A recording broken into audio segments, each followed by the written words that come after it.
name's Ted Worcester. I joined my first ship here in Bidston Dock on the 2nd of January 1943. She was a 10,000-ton tanker on her second voyage. She was nearly new. I served on her as an apprentice for 12 months or so. And we were running across the Atlantic into Liverpool or Avonmouth and New York. And I saw a little bit of action. The most action I saw was in the Lake of Bizerta in 1943, just before the invasion of Sicily. In Bizerta, we were subject to air raids nearly every other night. I don't think they hit any ships, as far as I can remember. But we manned our guns nevertheless, and we couldn't see any airplanes because they were above the flare path. We could hear them, but we couldn't see them. And I'm a fairly good shot. I've been shooting all my life.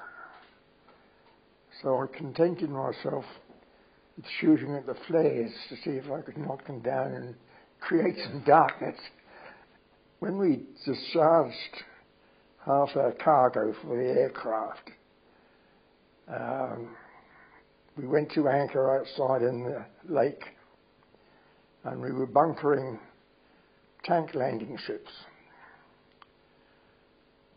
And on one of them, there was a parachute captain with a broken leg, and he was moaning like anything because he was missing the fun in Sicily.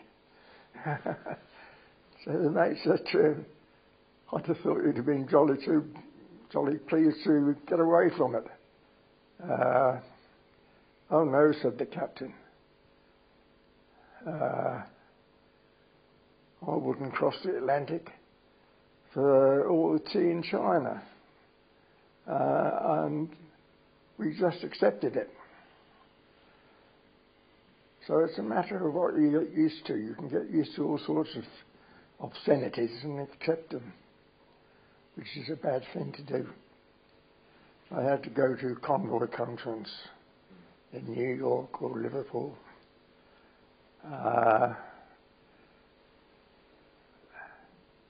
And briefed upon the horrible weapons that the Germans were developing.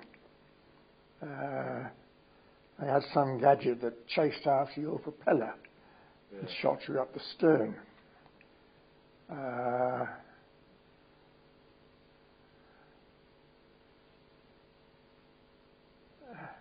And they would get some torpedoes, fire them into the convoy, and they would go backwards and forwards doing a sort of zigzag until they hit something. And of course you couldn't see them. And it wasn't until after the war that just after I went to see the first trip after the war, looking at the water and realising that there wasn't any tension there. Nobody sort of sitting back waiting to come into their sights. Yeah. So that was quite a relief. But it wasn't until then that you realised that you were under tension. Do you think it has been recognised enough? With the Battle of the Atlantic, I haven't really given any thought. It was something that you lived through, and thank God that it stopped.